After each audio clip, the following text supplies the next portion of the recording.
Yeah, hey, hey.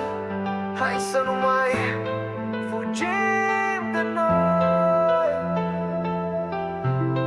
Ascultă. Hai să știm că tot ce vine are rost. Fie bucurie, fie un doranost.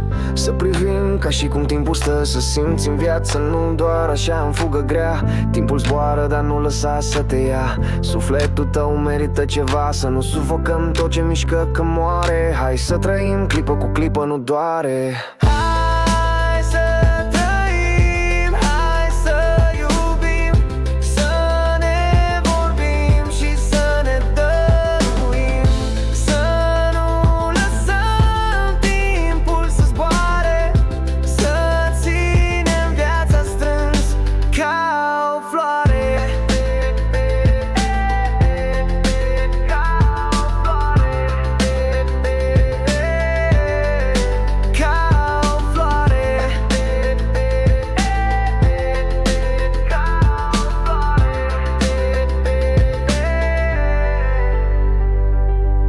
De multe ori n-ai chef, n-ai stare. Simți că vorbești și nimeni n-are răbdare. Dar dacă poți, zâmbește chiar și fals, că un zâmbet mic poate rupe un impas. Scrie, vorbește, fă ce simți. Dacă ajuți, te ridici din nori gri.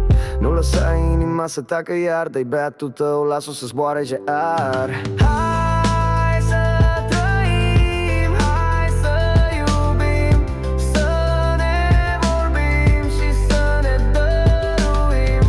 Să nu lăsăm timpul să zboare.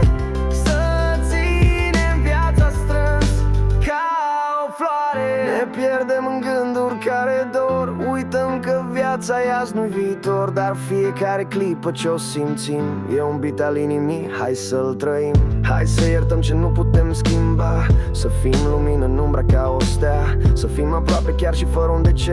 Că dragostea vindecă tot ce nu se vede. Spune lumii, spune tuturor că poți trăi frumos fără decor. Ești destul cu tot ce ești. Ai curaj și învață să iubești. Hai să